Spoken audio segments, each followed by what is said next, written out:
Okay, so on a happy note, let's start our unit 2 of your book Social and Political Life. But आपकी जो book है Social and Political Life 2, that we have to start now. Our chapter number 2. And what is the name of chapter is? The name of chapter is Role of the Government in Health. You know that India is a very big country, and we have the population, second largest population in the world. Okay हमारी population क्या है, world की second largest, और first किसकी है, China की है। Okay so अब हमारी कंट्री में बहुत सारी जो गवर्नमेंट है, गवर्नमेंट जो हमारी कंट्री में है वो हेल्थ में क्या क्या करती है। हेल्थ जो आपकी है, आपकी जो सेहत है, उसके रिगार्डिंग रोल क्या है गवर्नमेंट का। आप जगह जगह क्या देखेंगे, हेल्थ सेंटर्स देखते हैं। आप जगह जगह क्या देखते हैं, आप जगह जगह देखते हैं कि गवर्नमेंट हॉस्पिटल्स हैं, नर्सेज हैं, आंगनवाड़ी, मतलब बहुत सारे ऐसे तरीके हैं जो गवर्नमेंट आपसे कनेक्ट होती है in the field of health. Now let's read. In a democracy, people expect the government to work for their welfare. Yes. तो जो गवर्नमेंट है वो क्या करती है, पीपल क्या एक्सपेक्ट करते हैं कि गवर्नमेंट हमारे वेलफेयर के लिए वर्क करे, हमारे फायदे के लिए वर्क करे। अब उसमें कई सारे फील्ड्स आते हैं। Education is there, health is there, employment is there. Education means government schools होते हैं, गवर्नमेंट कॉलेजेस होते हैं, गवर्नमेंट इंस्टीट्यूट्स होते हैं। हेल्थ में गवर्नमेंट हॉस्पिटल्स होते हैं और हेल्थ सेंटर्स होते हैं, कम्युनिटी सेंटर्स होते हैं। एम्प्लॉयमेंट में लोगों को एम्प्लॉयमेंट दी जाती है, हाउसिंग जो आवास विकास कॉलोनी टाइप जो लोगों को घर भी दिए जाते हैं। और डेवलपमेंट ऑफ रोड्स की डेवलपमेंट की जाती है, इलेक्ट्रिसिटी आपको प्रोवाइड की जाती है। सो इस चैप्टर में हम पढ़ेंगे, इन सब के बारे में नहीं पढ़ेंगे, ये तो सारे एस्पेक्ट्स है कि गवर्नमेंट किस किस फील्ड में हमारे लिए वर्क करती है। इस चैप्टर में हम पढ़ेंगे रिलेटेड टू हेल्थ। अब हम हेल्थ के बारे में पढ़ेंगे कि गवर्नमेंट का क्या वर्क होता है in the field of our health. Okay now let's start. First of all when we talk about health, we have to learn what is health. Health क्या है। अब हेल्थ को हम कई तरीके से समझते हैं। Health means our ability to remain free of illness and injuries, कि हमारी जो हेल्थ है उसमें कोई इलनेस ना हो, कोई बीमारी ना हो, कोई इंजरीज ना हो, कोई चोट ना लगी हो हमें, तो हम क्या मानते हैं कि हम हेल्दी हैं। But health isn't only about disease. Health आपकी सिर्फ फिजिकल हेल्थ के बारे में नहीं बताती, इसमें बहुत सारे सिचुएशंस हैं जो हेल्थ के बारे में बताते हैं। ऊपर आपको कोलाज दिया हुआ है, इसमें देखो अलग अलग, ये देखो ये आपको अलग अलग तरह से हेल्थ के बारे में बताया हुआ है कि लोगों की कंडीशंस कैसी हैं, साफ सफाई है या नहीं, कितने खुश हैं। गवर्नमेंट जो डॉक्टर्स हैं, देखो पानी के लिए कितनी लंबी लाइन लगी है। तो कोलाज में ना अलग अलग हमें क्या बता रहे हैं, अलग अलग हमें सिचुएशंस बताई हैं that is associated with our health. What we often ignore is the fact that each of the above situations is related to health. Apart from disease, we need to other factors that affect our health. So health disease के साथ साथ हमें और सब बहुत सी चीज़ों के बारे में सोचना होता है जो हमारी हेल्थ को अफेक्ट करता है। और कौन कौन से फैक्टर्स होते हैं, जैसे कि क्लीन ड्रिंकिंग वाटर। अगर हमारे पास क्लीन ड्रिंकिंग वाटर नहीं है तो उससे क्या हो सकता है, उससे हम बीमार पड़ सकते हैं, है ना। कई तरह के कॉलरा, जॉन्डिस, आपने कई तरह के डिजीज ऐसे हैं जो हमें क्लीन ड्रिंकिंग वाटर ना हो तो मिलते हैं, ना हो हमें हो जाते हैं। और पॉल्यूशन फ्री इन्वायरमेंट बहुत ज़रूरी है, एक पॉल्यूशन फ्री इन्वायरमेंट होना। अगर पॉल्यूशन फ्री इन्वायरमेंट नहीं है तो हमें काफ़ी सारे डिजीज जैसे कि अस्थमा, ये सब डिजीज हो सकते हैं। जो हमारी रेस्पिरेटरी प्रॉब्लम्स जो हैं, जितनी भी हमारी रेस्पिरेटरी प्रॉब्लम्स होती हैं, रेस्पिरेटरी प्रॉब्लम्स का मतलब होता है जो हमारी सांस से जुड़ी बीमारी होती हैं, वो हमेशा इन्हीं चीज़ों से होती हैं, एक ऐसे इन्वायरमेंट से होती हैं जो इन्वायरमेंट जिसमें पॉल्यूशन होता है। On the other hand, if people do not get adequate food to eat or have to live in cramped conditions, they will be prone to illness. और अगर लोगों के पास sufficient food नहीं होगा, sufficient food नहीं है खाने के लिए, या उनकी जो conditions है cramped है, dirty है, unclean है, unhygienic है, तो उसमें क्या होगा, उन्हें कई तरह की illness हो सकती हैं। All of us would like to be active and good spirits, and whatever we may be doing, it isn't healthy to be dull, inactive, anxious, or scared for long stretches of time.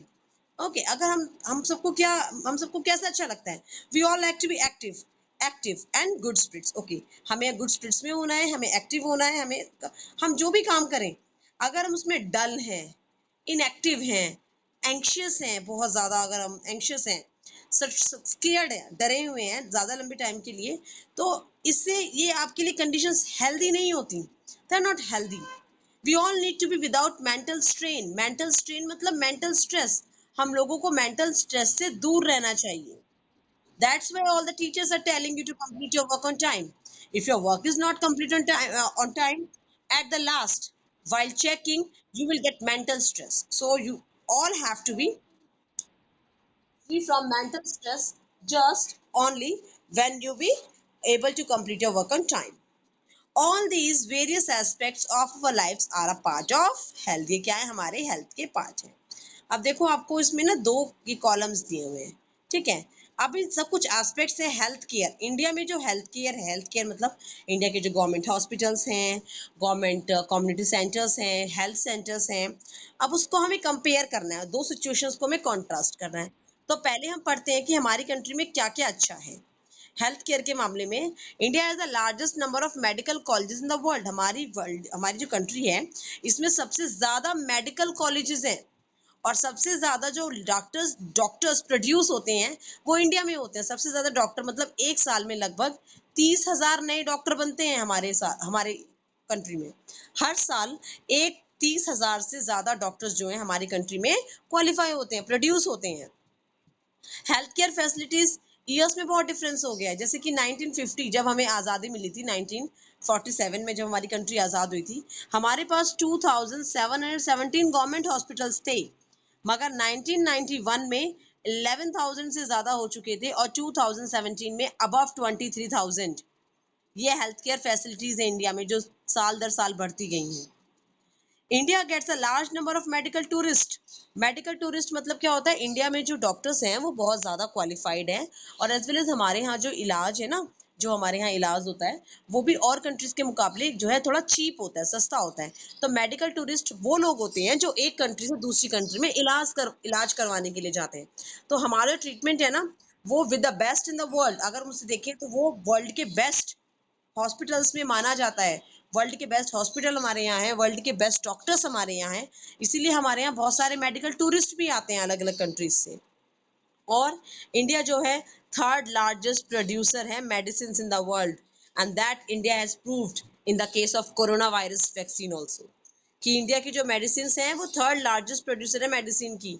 अभी भी corona virus के लिए जिस injection की सबसे ज़्यादा ज़रूरत है, वो सबसे ज़्यादा इंडिया के अंदर ही प्रोड्यूस हुआ है। सबसे पहले इंडिया के अंदर प्रोड्यूस हुआ है, सबसे ज़्यादा इंडिया के अंदर प्रोड्यूस होते थे, और ये बहुत बड़ी एक्सपोर्टर भी है मेडिसिन की। हमारी जो कंट्री की मेडिसिन हैं वो दूसरे देशों में एक्सपोर्ट भी की जाती हैं।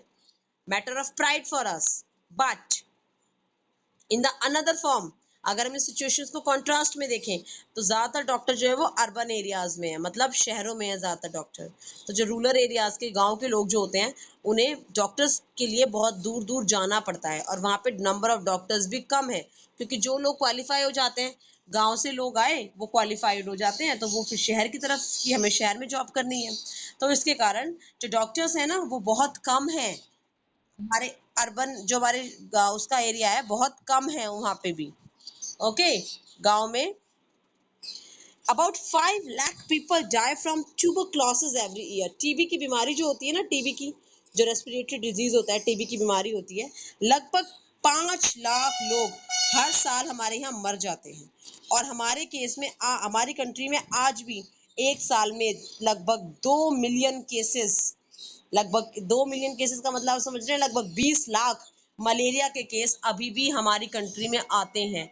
ये दिखाती है हमारे यहाँ की अनहाइजीनिक सिचुएशंस को, दिखाती है कि अनहाइजीनिक सिचुएशंस के कारण हमारी कंट्री में आज भी लगभग 2 मिलियन केस मलेरिया के आते हैं, और अभी भी ये कम नहीं हो रहे हैं। नेक्स्ट, हमारे यहाँ जो है ना, क्लीन ड्रिंकिंग वाटर हर किसी को प्रोवाइड नहीं है। 21% जो कम्युनिकेबल डिजीजेज होते हैं, जैसे कि डायरिया, वॉर्म्स, हेपेटाइटिस, ये वाटर बॉर्न होते हैं। किससे होते हैं? गंदे पानी पीने से होते हैं। अभी भी सब लोगों के पास क्लीन ड्रिंकिंग वाटर नहीं है, जिसके कारण आज भी लोगों को ये बीमारियां होती हैं जो गंदे पानी के कारण होती हैं।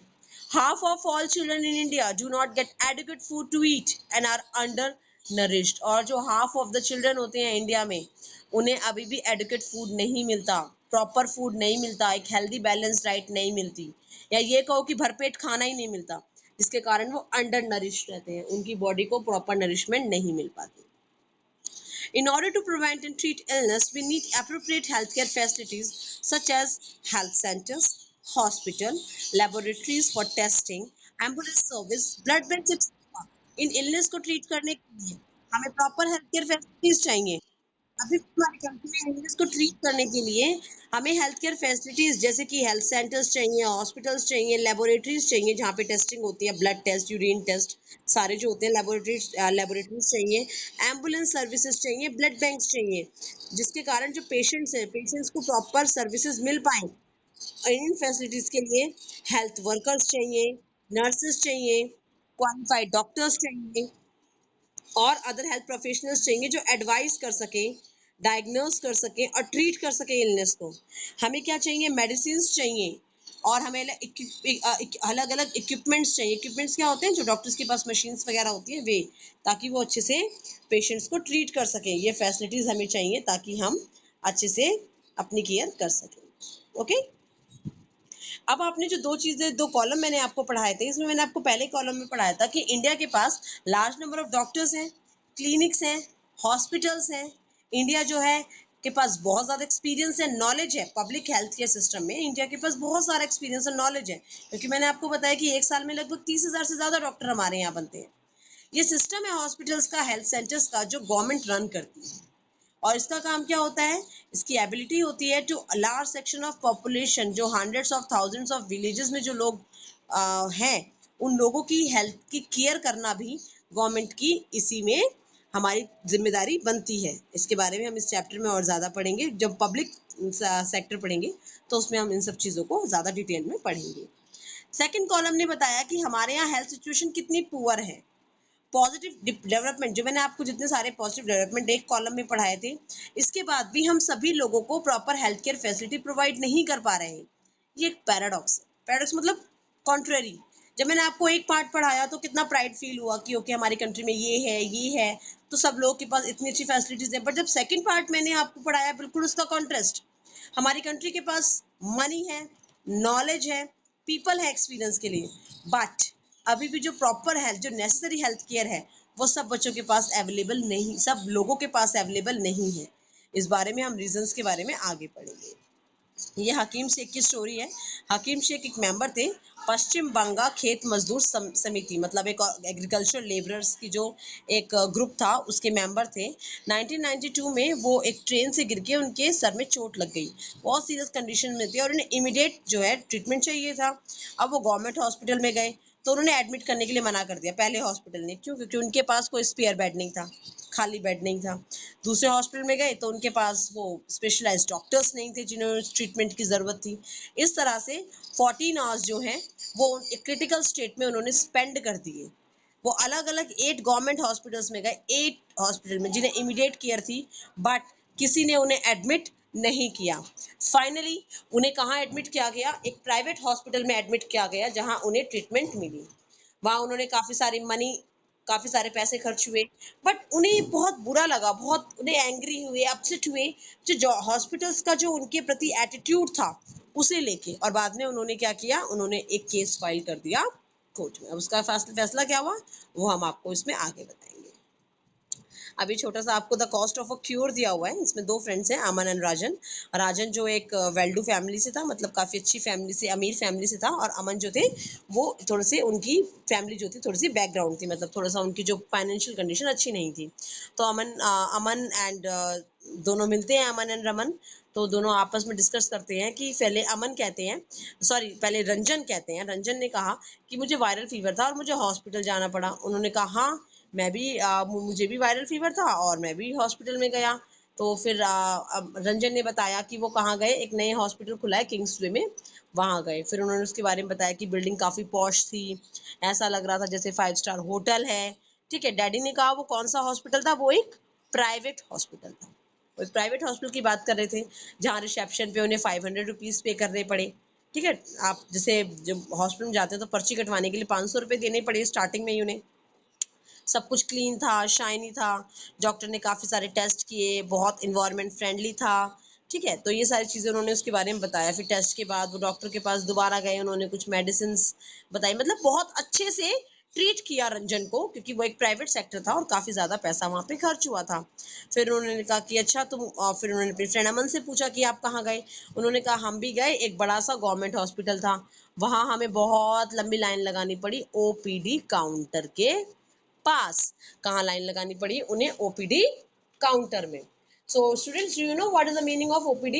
The meaning of OPD is outpatient department. Outpatient department मतलब किसी भी वार्ड में उन्हें एडमिट करने से पहले जो उनका जो बेसिक ट्रीटमेंट होता है वो ओपीडी, जब डॉक्टर देख के बोलते हैं कि हाँ इन्हें एडमिट करना पड़ेगा या नहीं करना पड़ेगा, तो वो जो एक सिचुएशन होती है जहाँ पे वो होते हैं उसे ओपीडी कहते हैं।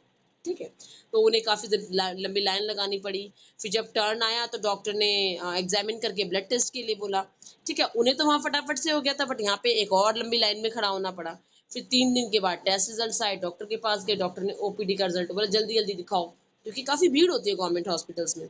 उन्होंने कहा कि वायरल फीवर है और उन्होंने दवाई दे दी। उसने कहा कि हाँ मेरे हॉस्पिटल तो बहुत अच्छा था, मुझे बहुत सारी मेडिसिन भी दी, मगर बहुत महंगा था। उसने कहा हाँ बट मेरा जो था वो थोड़ा सस्ता था। इस तरह से हम ये देखते हैं कि कितना कितना डिफरेंस होता है एक प्राइवेट सेक्टर में और एक पब्लिक सेक्टर जो आपका हॉस्पिटल होता है उसमें कितना डिफरेंस था, ये हमने इसमें पढ़ा। नेक्स्ट में हम पब्लिक और प्राइवेट हेल्थ केयर सर्विसेज के बारे में पढ़ेंगे। Okay, thank you.